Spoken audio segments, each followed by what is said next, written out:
Welcome to the first ever Teach the Children Homeschool Resource Center podcast. This is episode number 1, and I'm just here to introduce myself, introduce the Resource Center, and sort of give you guys some background information, where we're going, and then how you guys can come along and help. Because the community here in town needs us, and our children need us, and the next generations need us. So this podcast is here just to help equip you guys to teach your children.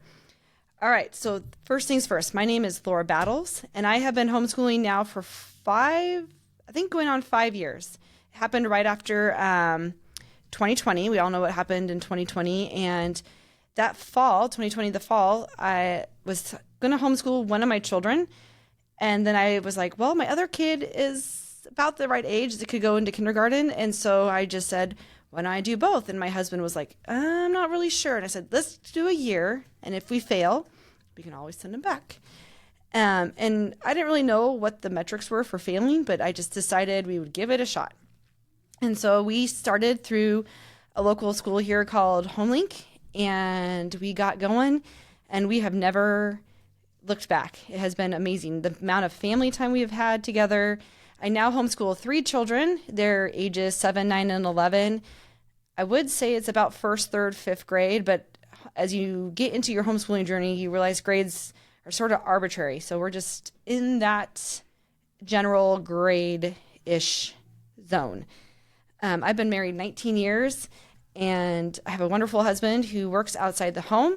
I support him by doing some of his taxes and helping promote his business.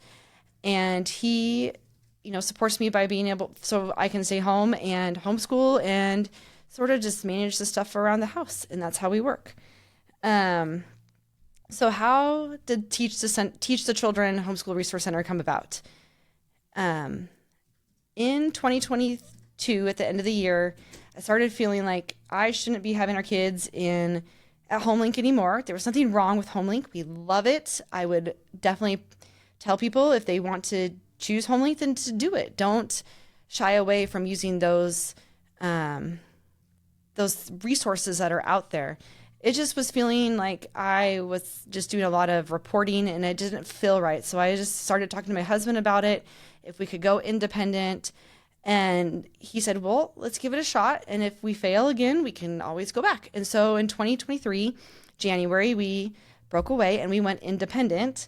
And about that time at our church, there was a co-op starting up.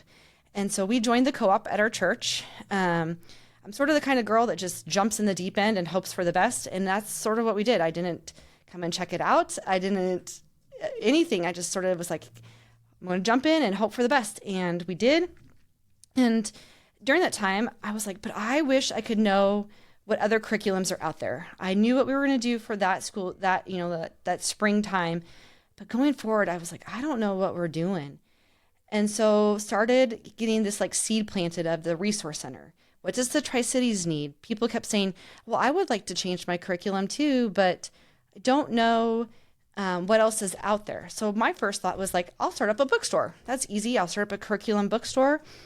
And the more I started researching it, the Tri-Cities needed more than just a bookstore. We needed a place where even if you were in a co-op or if you were in one of those parent partnership programs, whether that be MCP or Homelink. Again, I'm tailoring this to the Tri-Cities, but this is general throughout the state. There needed to be something more than just those. And so the Resource Center started coming to mind, and that's where I realized that this Tri-Cities area needed something more than just a bookstore. So that's where this has started. In 2024, we held the first homeschool convention. That was awesome. We had such a great turnout, and it was great to connect with all sorts of people.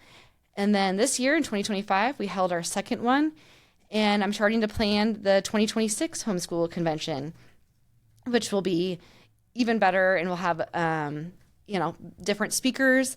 But the main thing is it's there to encourage homeschool families, not just moms, but the families, the moms and dads who are teaching their children, passing on their knowledge to the next generation.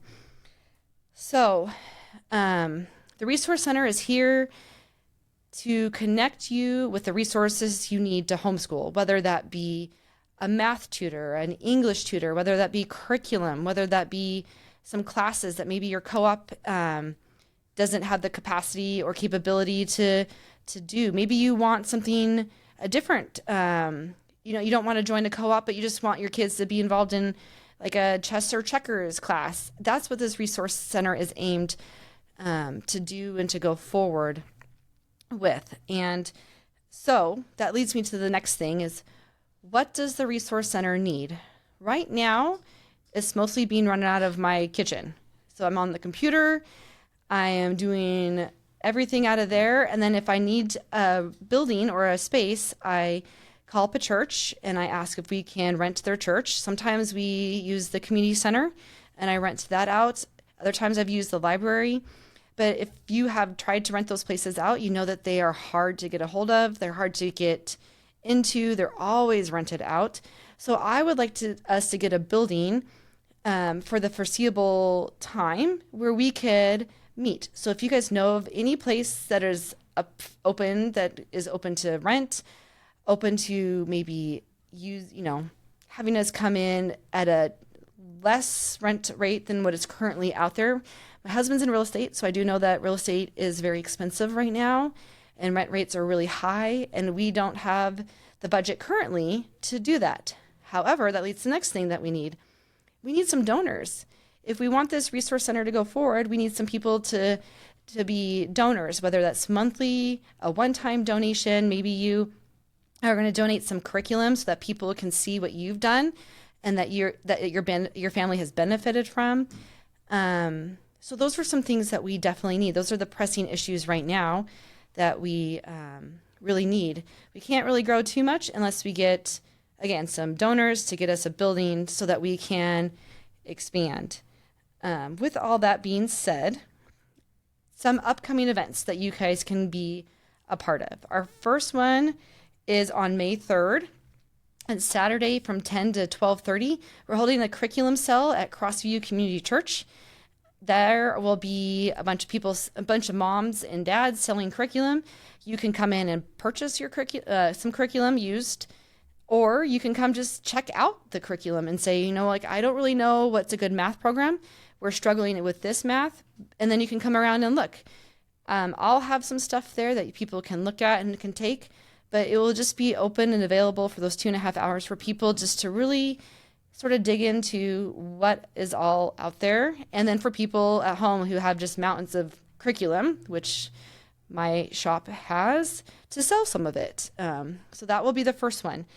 The fun thing coming up for the kids, that's geared more towards the parents, on June 4th, Wednesday, June 4th, that first Wednesday of June, at First Baptist Church in Richland, we're going to hold a student competition day. So there'll be 4 events you can be a part of. There'll be a speech, there'll be a chess and checkers competition, and then a science fair. And all those rules and information will be released on the website that I'll tell you about here in a minute, and on Facebook if you follow me on Facebook. But that will be a day where the homeschool kids can come together and they can do like a mini competition and just have fun. And there might be some treats at the end of the day because it'll be June, it'll be hot, and maybe some incentive to stay for the whole day and hang out with other homeschool families. And that way you guys can meet people before we go into the summer months, and you'll have some friends, and maybe we'll learn about some other co-ops out there and different other events that are going on. Now, if you guys have ideas that you would like to see happen, whether it be a class, whether it be events that you want for your kids to be a part of, maybe it's a speaker that you really want to hear, I would ask that you send me those suggestions so that I can try to get those things up and running. Along with that, if you want to volunteer, reach out to me also. I need some help. I did the convention, a lot of it by myself this year, and there was a lot of late nights and early mornings because I work in the fringe hours. I try to dedicate my day to my kids and teaching them, which meant about the time they went to bed at 8:30 or 9, I would work to midnight and then be up at 6 to get back going for them. So I would love some volunteers for some of these upcoming events. With that said, I'm really excited to meet you all. I'm hoping to get a bunch of these podcasts up and running. I have a whole slew of ideas. If you guys have podcast ideas you want me to touch on or talk about, let me know. So the way you can get a hold of me is on Facebook. I'm Teach the Children Homeschool Resource Center. That's on Facebook. I'm on Instagram, which is Teach the Children Tri-Cities, TC. So Teach the Children TC. And we have a website, www.teachthechildren.net. And those are the 3 places you can reach out to me. I also have an email, office@teachthechildren.net. I try to keep everything focused back to Teach the Children, so you guys always know that that's where I'm at. And with these podcasts, the best way to get these pushed out there for everybody to hear it and see it as we move forward is to like it, subscribe to it, follow it, rate it, but give it a 5-star rating, and then reshare it. And then, going from there. So the big thing I want you guys all to know is that I did start this off by reading Deuteronomy. I'm looking at my notes here. Deuteronomy 6, 4-8. And I'll close this out with these verses, and then we'll start the next podcast next time. But this is Deuteronomy 6, 4-8. And this is really what sort of spurred me to start the Resource Center. All right, so I'll read it. Hear, O Israel, the Lord your God, the Lord is one. You shall love the Lord with all your heart, and with all your soul, and with all your might. And these words that I command you today shall be on your heart. You shall teach them diligently to your children, and you shall talk of them when you sit in your house, and when you walk by the way, and when you lie down, and when you rise. You shall bind them as a sign on your hand, and they shall be as frontlets between your eyes. You shall write them on the doorposts of your house and on your gates. And so that's just really the verse that Teach the Children is built on. So thank you guys for listening. There'll be more in the future. I'll see you all next time.